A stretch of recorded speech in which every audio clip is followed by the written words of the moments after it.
Mid-on ইনফোটেকে আপনাদের সকলকে স্বাগত। এই মুহূর্তে আবাস যোজনা নিয়ে নতুন নির্দেশিকা জারি করলো রাজ্য সরকার।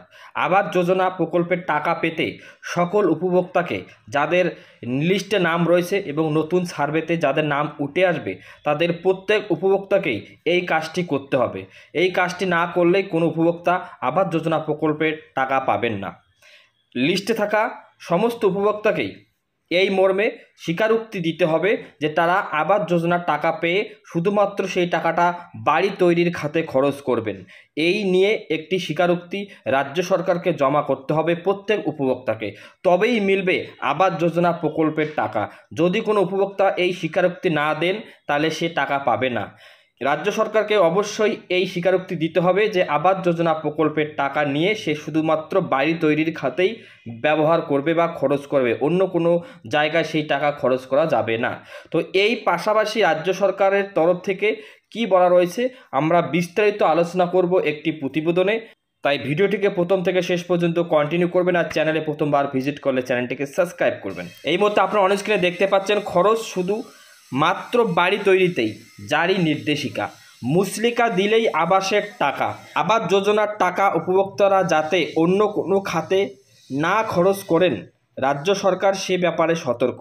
নতুন করে আবাসের বরাদ্দ ছাড়ার আগে রাজ্যের পঞ্চায়েত দপ্তর কড়া নির্দেশিকা দিল। সিদ্ধান্ত হয়েছে আবাসের টাকা শুধুমাত্র বাড়ি তৈরির কাজেই ব্যবহার করবেন। এই মর্মে যোগ্য উপভোক্তাদের কাছ থেকে একটি মুচলেকা নেওয়া হবে।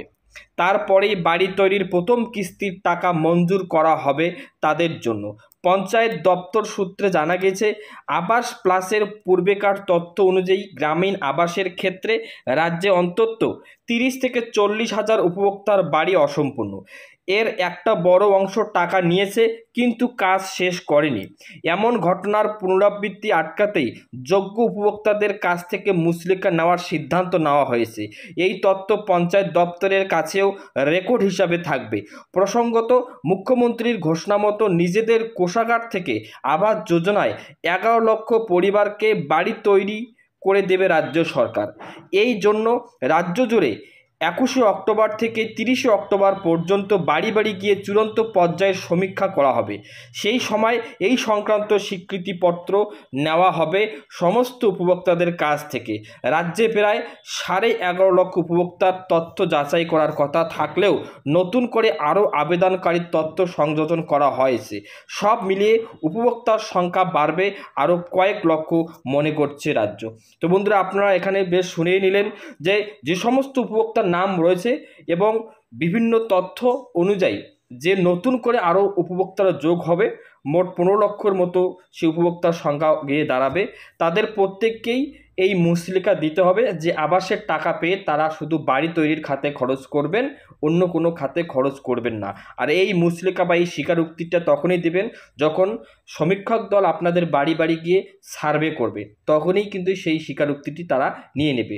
যদি কোনো উপভোক্তা স্বীকারোক্তি না দিয়ে থাকেন তাহলে কিন্তু সেই উপভোক্তা যোগ্য হলেও বাড়ি তৈরির কিন্তু টাকা পাবেন না। তো এটাই ছিল আজকের আপডেটটি ভালো লাগলে অবশ্যই লাইক কমেন্ট শেয়ার করবেন, আর চ্যানেলে প্রথমবার ভিজিট করলে চ্যানেলটিকে সাবস্ক্রাইব করবেন।